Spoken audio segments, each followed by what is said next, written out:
watching my show.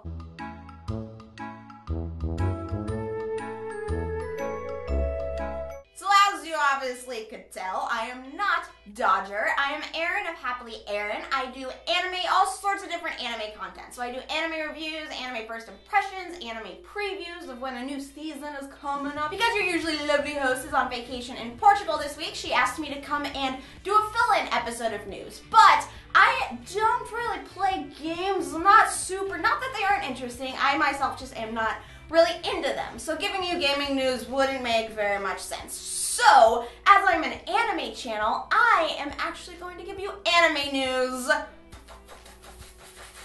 Prepare for some weird. So to kick anime news off right, we might as well talk about what is one of the best anime running right now, and that is JoJo's Bizarre Adventure Stardust Crusaders. According to the official Twitter for the anime, it was confirmed on Friday that JoJo's Bizarre Adventure Stardust Crusaders is set to run for 4 course, or a year, or 52 episodes, give or take. Now, as somebody who has only read part 1 of the manga, I have not read part 3, aka Stardust Crusaders, I was overfilled with joy at hearing this news, and the sudden urge to just pose constantly and go, "Whee!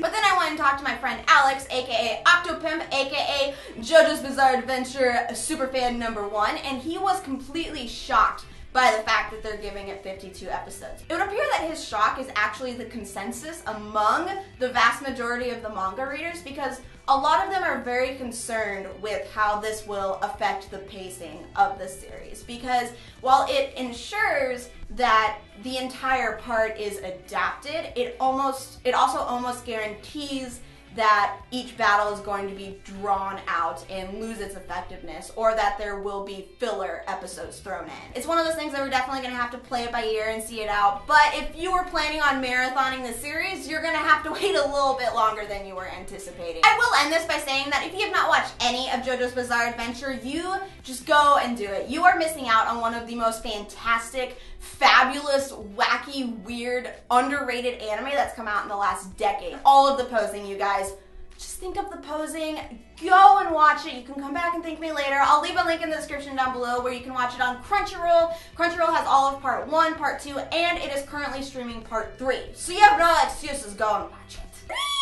After weeks of absolutely nothing but silence, Legend of Korra Book 3 has had a sudden explosion of information this week. The trailer premiered on June 11th, and on Friday, IGN reported that the 3rd installment in the Avatar sequel series will be premiering on June 27th on Nickelodeon, which, according to my never accurate math explanations, is less than a week away. So if you plan on marathoning books 1 and 2 before book 3 came out, it's the time to do it. The time is now. And because Nickelodeon is just such a giver, we won't just be getting episode 1, we won't just be getting episode 1 and 2, we will also be getting a special bonus, episode 3 as well. If you're a fan of this series, then you should be absolutely stoked by this bit of news, as most people thought we weren't going to be getting another installment until at least September. I personally have only seen book 1. I have not seen any of book 2. I absolutely loved book 1 for the most part. Steve Blum owned,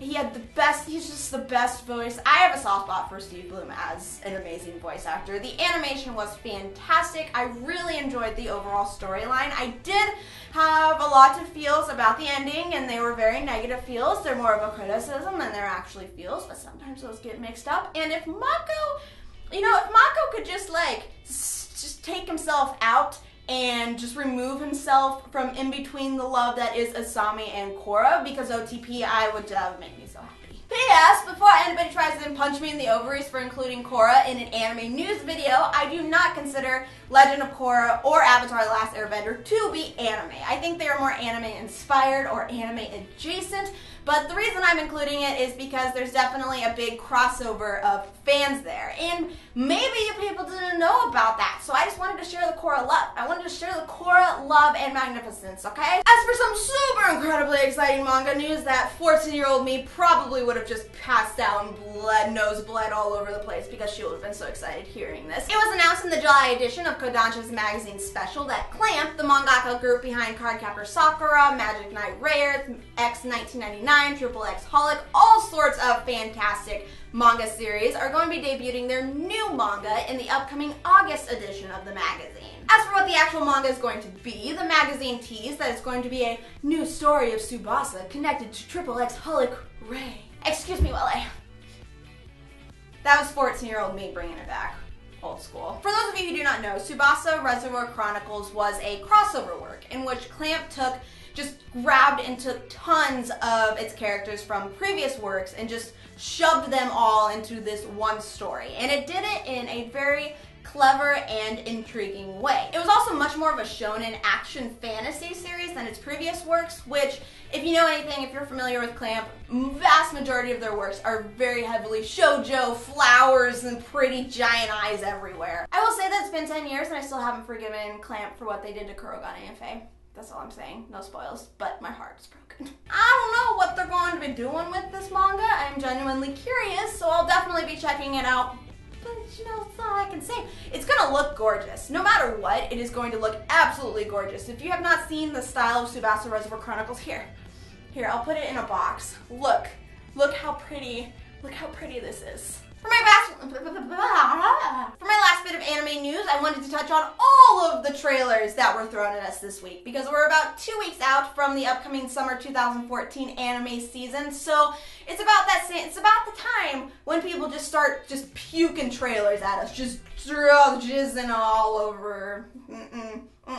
Okay, here's trailers. First up, we have the second promo for Free Eternal Summer, which, yes, if you haven't heard by now, the swimming anime that caused all sorts of waves and drama last summer has gotten a second season, and it is going to be so good.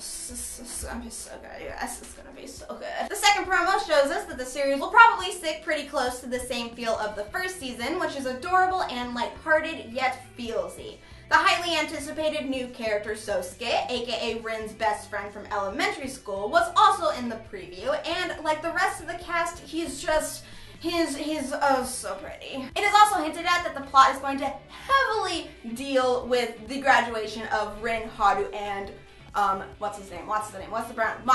Oh, Tumblr's gonna get so mad at me. I have said before, and I will say it again and again, graduation in a sports anime is basically the equivalent to a death.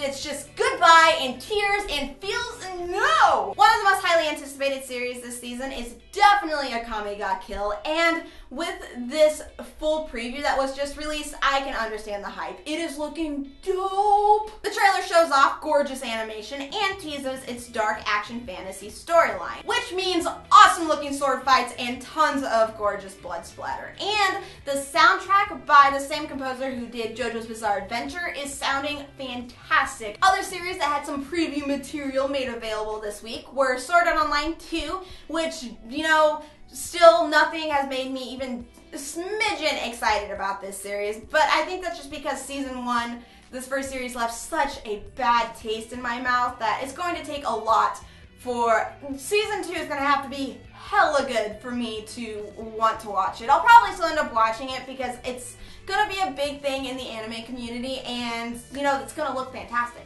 The animation in that show is just so good. Aldnoah.Zero, which is a mech anime coming from Gen Urobuchi, who's the writer of Madoka Magica, Psycho-Pass, Fate Zero, one of the best writers in anime today, is doing another mech series. It's gonna be absolutely outstanding. I'm looking forward to it so much. Also, if you're one of those who've been living under a rock and have not seen Sailor Moon Crystal's new trailer, then Viz Media has officially released the subtitled version, so definitely go and check that out.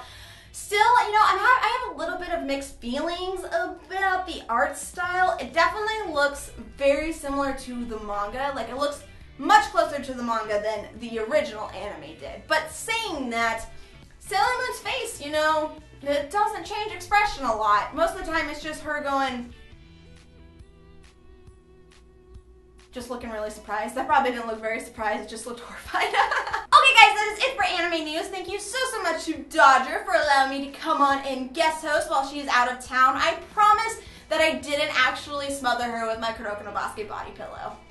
Or did I? Dodger